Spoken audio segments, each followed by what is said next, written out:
Welcome back to Yang Daily. I'll be your host, Alex Cheney, bringing you all the Yang news you need to live your life right. All right, I was having a lot of conversations today, so this is coming out in technically the morning, but it's before I go to bed, so I'm counting it a success-ish. Lots to cover, more than I could fit in fact. Let's get to it. Quick shout out to our Tier 3 patrons, Peter Park, Shay Meehan, and Nathan Stankowski, as well as all our other patrons. You keep us all informed and engaged. If any of you out there want to join these advocates of humanity first and independent journalism, head on over to patreon.com/YangDaily. It would only take a couple of bucks a month from each listener to keep this podcast and community going and growing into the future. Now on to the news. So the GameStop scandal has gone from chaotic good to lawful evil overnight, as most brokerages enacted a seemingly coordinated stoppage of trading on the shorted stocks GameStop, AMC, BlackBerry, and others. They didn't stop all trading, mind you. They prevented users from buying these stocks, but continued to allow selling of them. If that is not the most bald-faced market manipulation ever, I don't know what is. And it's coming from the brokers, the trading platforms, including Robinhood, the brokerage of choice for most retail investors. This is a big deal. While they're making excuses about trying to protect users from making bad trades, that is not their place. They're supposed to facilitate the trades, not tell people what they can and cannot buy. I don't see any way that this isn't just institutions blatantly saving the hedge funds who would continue getting crushed if buying were not banned on these stocks. Lawyers and users agree, which is why they've already launched a class action lawsuit against Robinhood. Progressive congresspeople are also coming out calling for investigations into illegal market tampering by the brokers and hedge companies. There are rumors flying all over the place, including that the White House ordered the ban, which is almost certainly nonsense. The White House has no role in the markets, that's the SEC's job. So as always, be wary of conspiracy theories. Don't share anything not from a reliable source.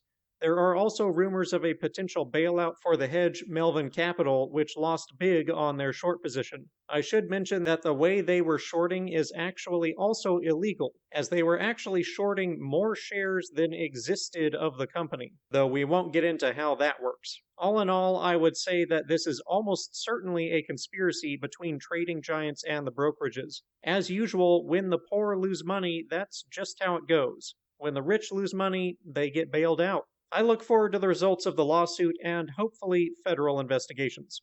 The Wall Street Bets community also faced backlash from Discord, which promptly banned them, citing lewd behavior. The Reddit page has also been set from public to private. I don't really understand why, but a lot of people were desperate to hear Yang say something about all of this, even attacking him for not commenting because, I don't know, people are nuts. He did eventually comment saying, quote, "GameStop has changed the game forever," end quote. I think it'll definitely be changing some rules, but it's also been a wake-up call across the country about how rigged the game is and that commoners can challenge and outsmart the bigwigs when they stand together. That's a lesson worth taking to heart. Moving on, in the continuous deluge of executive orders, Biden enacted a moratorium on new oil and gas leases on federally owned lands, a sharp reversal from his predecessor who was selling off mining rights to public lands even on his way out the door. Biden sent directives to federal agencies to end fossil fuel subsidies, called for a task force to plan for reducing greenhouse gas emissions, and declared climate change a national security threat.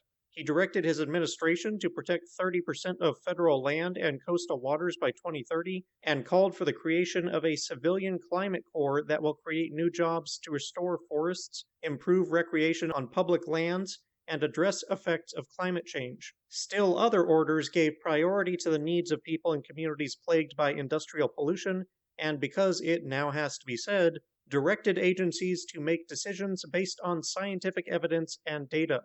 Good idea. Anyone criticizing Biden for not doing enough or not being progressive at this point, I'm going to go ahead and say they need to get their head examined. He's working through orders like Robinhood processing GameStop trades. Some of these executive orders are already being challenged in court by energy companies. Democrats in the House introduced a bill to grant statehood to the District of Columbia, which has no representation in Congress despite having a population higher than Wyoming. It's essentially guaranteed to fail in the Senate as long as the filibuster remains. Whatever the GOP may say of their feelings for democracy, they will not vote to grant it to anyone who will vote against them. So this will be another travesty that falls at the feet of Manchin and anyone else defending the filibuster. Personally, I'd think defending democracy and the principles over which we fought a war to gain independence from England is a better move than defending the manipulative tool that blocks it. And by that I mean the filibuster, not Manchin and McConnell. 50 progressives in the House also signed a letter to Biden urging him to include not just one check, but monthly checks in the relief package. That list of people to thank is getting very long. Ossoff and Warnock, while not joining that call to my knowledge, did emphasize the importance of the party fulfilling the promise they made for $2,000 checks.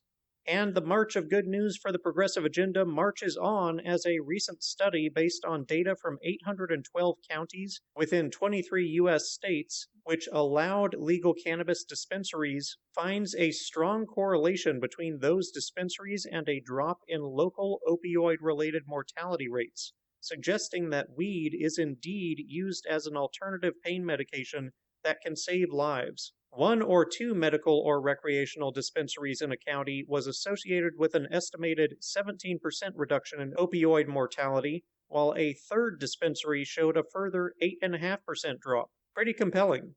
We also got new data that shows the sale of automation products in the U.S. jumped 64% year over year in 2020, accelerating massively in the second half. Both software and hardware of robots are improving rapidly, making them increasingly able to work alongside humans and perform more complex operations.